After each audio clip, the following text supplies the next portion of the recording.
அலைக்கும் வரஹ்மத்துல்லாஹி பரகாத்துஹு. பிஸ்மில்லாஹிர் ரஹ்மானிர் ரஹீம்.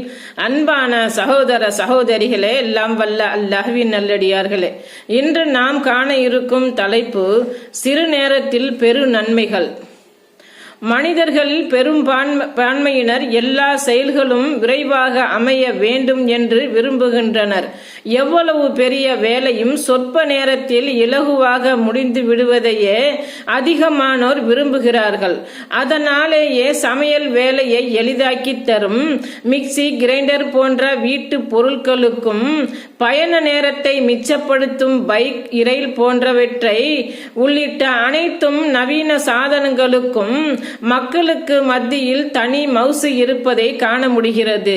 30 நாட்களில் ஆங்கிலம் கற்றுக்கொள்ளலாம் எனும் தலைப்பிலான புத்தகங்கள் அதிகம் விற்பனையாவதும், ஒரு நிமிடத்தில் பாஸ்போர்ட் போட்டோ என்று விளம்பரம் செய்யப்படும் கடைக்கு தனியாக மக்கள் கூட்டம் மொய்ப்பதும், சீக்கிரத்தில் அதிக பலன் கிடைக்க வேண்டும் என்ற பெரும்பான்மை மக்களின் மனநிலையை கண்ணாடியாய் பிரதிபலிக்கின்றது.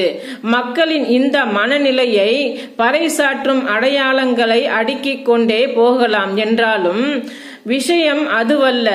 இவ்வாறாக எல்லாவற்றிலும் சொற்ப நேரத்தில் அதிக பலன் கிடைக்க வேண்டும் என்று விரும்புவர்களுக்கு இறைவனிடத்தில் நன்மைகளை பெறுவதற்கு இது மாதிரியான வழிமுறைகள் உண்டா என்று கேட்டால் ஆம் என்பதுதான் அதற்கு சரியான பதிலாகும்.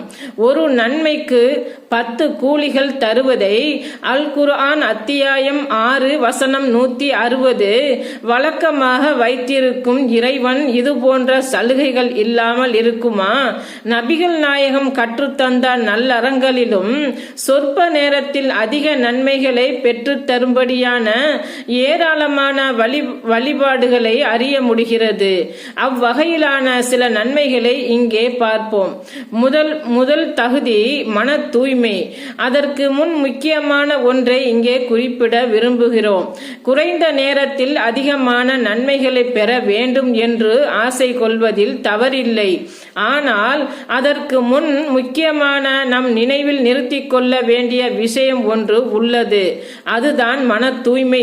செய்யும் செயல் அனைத்தையும் இறைவனுக்காக என்ற மன தூய்மையுடன் செய்யும் போதே அல்லாஹ்விடம் அதற்குரிய கூலியை பெற முடியும் என்பதை எப்போதும் மறந்துவிடக் கூடாது. ஆதமுடைய 2 புதல்வர்களின் உண்மை வரலாற்றை அவர்களுக்கு கூறுவீராக. அவ்விருவரும் ஒரு வணக்கத்தை புரிந்தனர். அவர்களில் ஒருவரிடம் அது ஏற்கப்பட்டது, மற்றொருவரிடம் ஏற்கப்படவில்லை. நான் உன்னை கொல்வேன் என்று ஏற்கப்படாதவர் கூறினார். தன்னை அஞ்சுவோரிடமிருந்தே அல்லாஹ் ஏற்றுக்கொள்வான் என்று ஏற்கப்பட்டவர் கூறினார். அல் குர்ஆன் அத்தியாயம் 5 வசனம் 27. எனவே சரியான இறை நம்பிக்கையுடன் மன தூய்மையுடனும் இந்நன்மைகளை புரிந்தால் அல்லாஹ்விடம் அதிக நன்மைகளை பெற்றிடலாம் என்பதில் சந்தேகமே இல்லை. அவற்றை இனி பார்ப்போம். சொர்க்கத்தில் 8 வாசல்களும் திறக்கப்பட உலு செய்த நிலையில் பாங்கிற்கு பிறகு அஷ்ஹது அல்லா இலாஹ இல்லல்லாஹ் என்று துவங்கும் துஆவை ஓதினால் சொர்க்கத்தின் 8 வாசல்களும் அவருக்காக திறக்கப்படும் என்று நபிகள் நாயகம் ஸல்லல்லாஹு அலைஹி வஸல்லம் அவர்கள் சொல்கிறார்கள்.